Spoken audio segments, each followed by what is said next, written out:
أعوذ بالله من الشيطان الرجيم. بسم الله الرحمن الرحيم. يا أيها الذين آمنوا اذكروا نعمة الله عليكم إذ هم قوم أن يبسطوا إليكم أيديهم فكف أيديهم عنكم واتقوا الله وعلى الله فليتوكل المؤمنون. ولقد أخذ الله ميثاق بني إسرائيل وبعثنا منهم 12 نقيبا وقال الله إني معكم لئن أقمتم الصلاة وآتيتم الزكاة وآمنتم برسلي وعزرتموهم وأقرضتم الله قرضا حسنا لأكفرن عنكم سيئاتكم ولأدخلنكم جنات تجري من تحتها الأنهار فمن كفر بعد ذلك منكم فقد ضل سواء السبيل. صدق الله العظيم. یا ایہا الذین آمنوا، اے ایمان والو، اذکروا نعمت اللہ علیکم، اللہ کی ان نعمتوں کو یاد کرو جو تم پر کی گئی. اذ ہم قوم، جب کہ قوم نے ارادہ کیا، ان یبسطوا الیکم ایدیہم، کہ وہ پھیلائیں تمہاری طرف اپنے ہاتھ.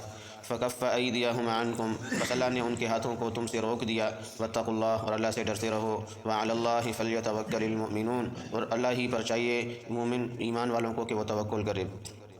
وَلَقَدْ أَخَذَ اللَّهُ، اور تحقیق اللہ تعالیٰ نے لیا، میثاق بنی اسرائیل، بنی اسرائیل سے بھی ایک میثاق. وَبَعَثْنَا مِنْهُمْ 12 نقیبا، اور ہم نے بھیجے ان میں 12 نقیب. وقال اللہ، اور اللہ تعالیٰ نے کہا تھا، انی معکم، بے شک میں تمہارے ساتھ ہوں. لئن اقمتم الصلاۃ، اگر تم نماز قائم کرتے رہو. وآتیتم الزکاۃ، اور زکوٰۃ ادا کرتے رہو. وآمنتم برسلی، اور ایمان لے کے آ جاؤ میرے رسولوں پر.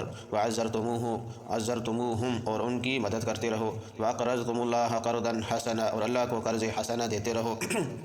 لَأُكَفِّرَنَّ عَنْكُمْ سَيِّئَاتِكُمْ، تو ضرور بضرور میں تمہارے گناہوں کو مٹا دوں گا. وَلَأُدْخِلَنَّكُمْ، اور ضرور بضرور تمہیں داخل کروں گا. جنات تجری من تحتها الانہار، ایسی جنتوں میں جن میں نہریں بہتی ہیں. فمن کفر بعد ذلك، اور پھر جس نے انکار کر دیا اس سب کچھ کے بعد، منکم، تم میں سے، فقد ضل سواء السبیل، تو تحقیق وہ بہت برے راستے کا گمراہ ہوا. سورہ المائدہ کی یہ 2 آیات بہت جامع ہیں، ان کے اندر بہت کچھ نصیحتیں کی گئی ہیں، اور آج کل کے حالات ہمارے جو چل رہے ہیں ان حالات کے بارے میں یہ ہمیں بہت زیادہ گائیڈ کرنے والی ہے، رہنمائی کرنے والی ہے. پہلی آیت، یا ایھا الذین آمنوا، اے ایمان والو، اذکروا نعمت اللہ علیکم، اللہ تعالیٰ کی نعمتوں کو ہمیشہ یاد رکھا کرو جو تم پر کی گئی ہیں. انسان اب سوچے، پیدائش سے لے کر ابھی تک، کسی کی 40 سال عمر ہے، 50 سال عمر ہے، اللہ تعالیٰ نے کروڑوں نعمتیں اس کو عطا کی ہیں. کتنی بڑی نعمت ہے کہ اللہ تعالیٰ نے کتنی خوبصورت آنکھیں اس کو عطا کی ہیں. بچپن سے لے کر آج 60 سال تک وہ آنکھیں استعمال کر رہا ہے، دنیا کی ہر چیز کو دیکھ رہا ہے. یہ بہت بڑی نعمت ہے. ایک آنکھ چلی جائے یا کچھ مسئلہ ہو جائے، بیماری آ جائے تو انسان پورا جسم صحیح سلامت ہو، ہٹا کٹا ہو، لیکن دیکھ نہ سکتا ہو تو انسان پر کیا گزرتی ہے. صرف ایک آنکھ. پھر اسی طرح کان ہے، ناک ہے، زبان سے انسان بولتا ہے اور اس سے ذائقے چکھتا ہے. اگر یہ صرف زبان ایک چھوٹا سا گوشت کا لوتھڑا ہے، اگر اس سے اللہ تعالیٰ اس صلاحیت کو، اس صفت کو نکال دے، یہ بول نہ سکے اور یہ چکھ نہ سکے، تو انسان کی زندگی ایک بیکار قسم کی ہو جائے گی. اسی طرح اور بھی کروڑوں نعمتیں ہیں. انسان صبح شام سانس لے رہا ہے آسانی کے ساتھ، اس کو پیشاب پخانہ آسانی کے ساتھ آ جاتا ہے. ایسے لوگ ہیں کہ جن کا پیشاب بند ہو جاتا ہے اور ان کی دنیا اندھیر ہو جاتی ہے، وہ چیختے چلاتے ہیں.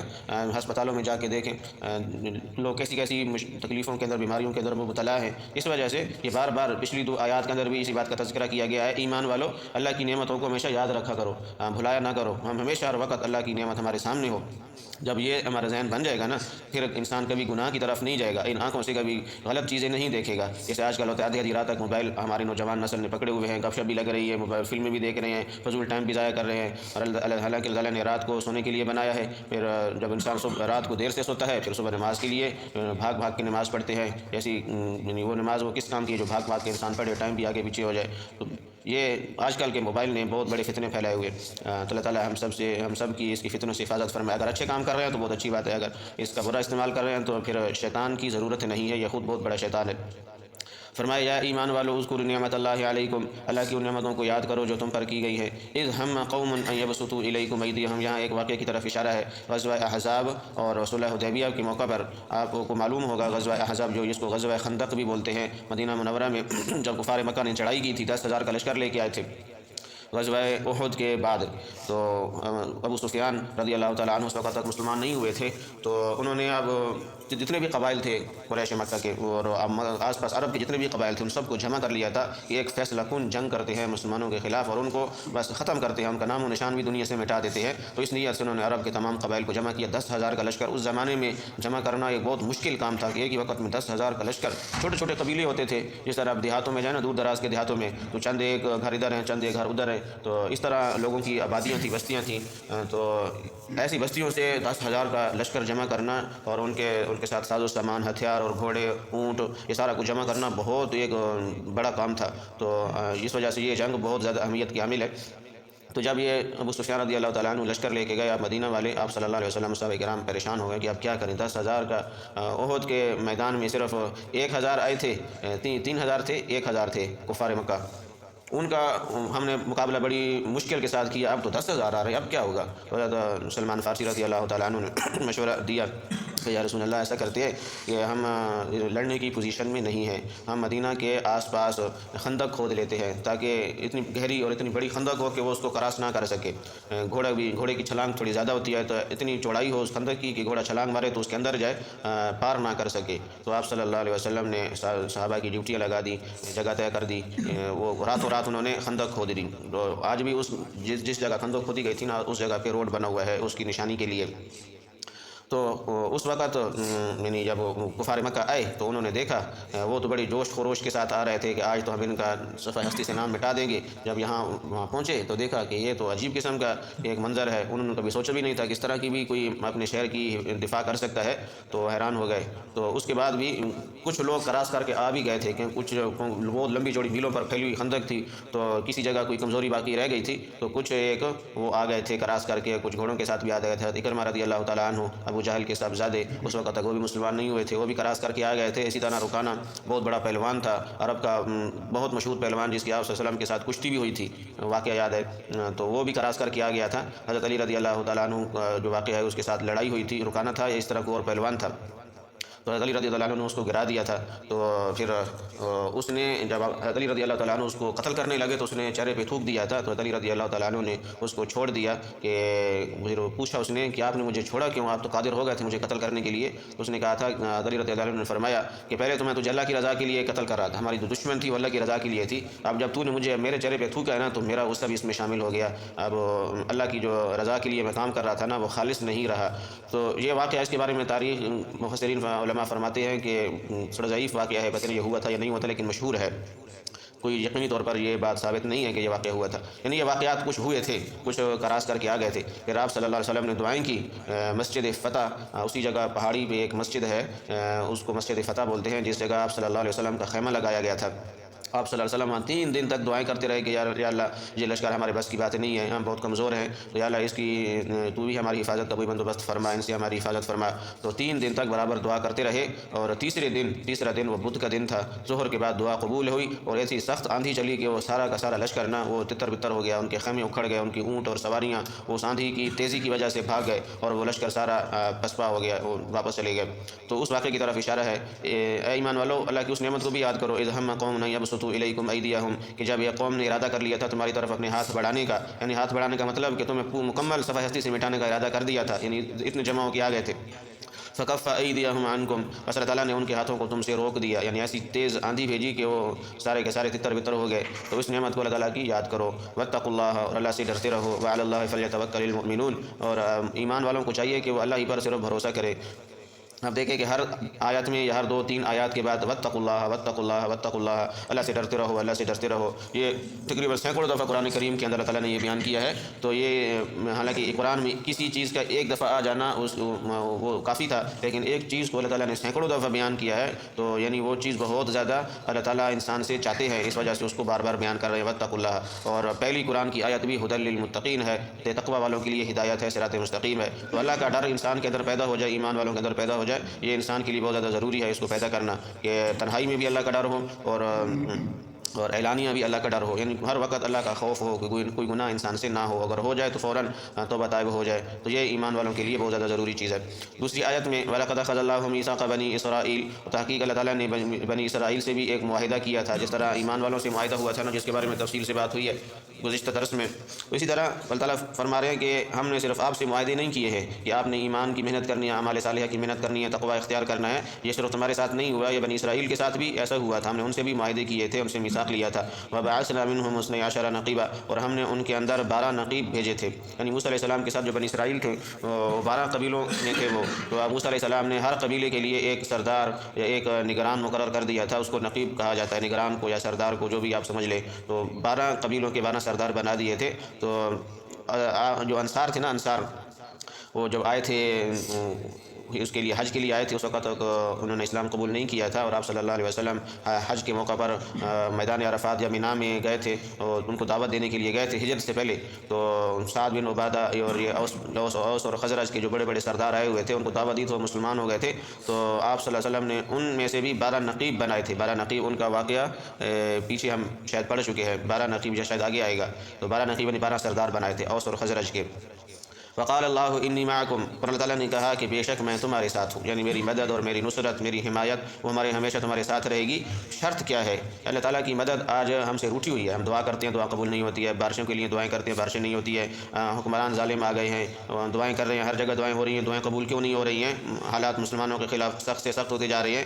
وجہ کیا ہے کہ اللہ کی مدد ہم سے اٹھ چکی ہے. اور اللہ تعالیٰ کی مدد کب آتی ہے؟ وہ دعاؤں سے صرف نہیں آتی. یہاں کے دعا کے لیے بولتے ہیں سب دعا کرو، بارش ہو جائے، سب دعا کرو، یہ کام ہو جائے، وہ کام ہو جائے. دعاؤں سے کام نہیں چلتا. اس کے لیے شرط کیا ہے؟ وقال اللہ انی معکم، اللہ تعالیٰ نے کہا کہ بے شک میں تمہارے ساتھ ہوں، یعنی میری مدد تمہارے ساتھ ہے. شرط کیا ہے؟ لئن اقمتم الصلاۃ، کہ اگر تم نماز قائم کرتے رہو گے.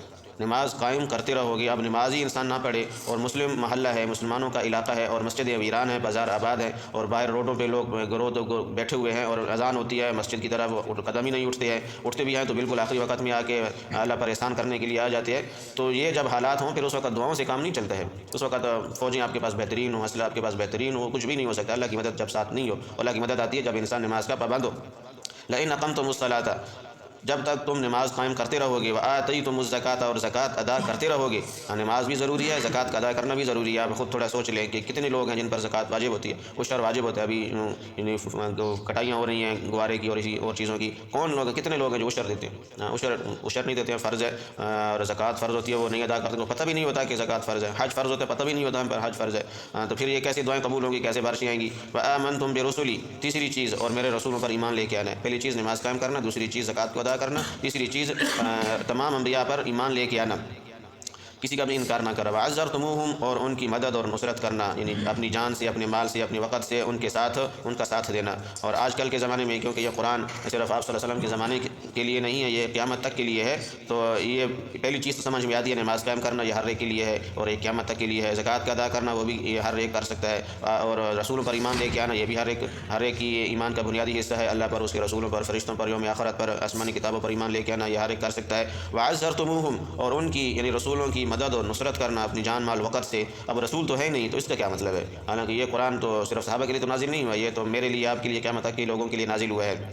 اس کا مطلب یہ ہے کہ جب کسی زمانے میں کوئی نبی رسول موجود ہو تو اس کی مدد و نصرت کرنا ہر ایمان والوں کے لیے فرض ہے، اس کا ساتھ دینا فرض ہے. اور جب وہ نہیں ہے تو اس کے جو بھی نائبین ہیں، اس نبی کے جو بھی نائبین ہیں، ان کے جو فریضے کو لے کے پھر رہے ہیں، تو ان کی مدد اور نصرت کرنا یہ بھی ایمان والوں کے لیے فرض ہے.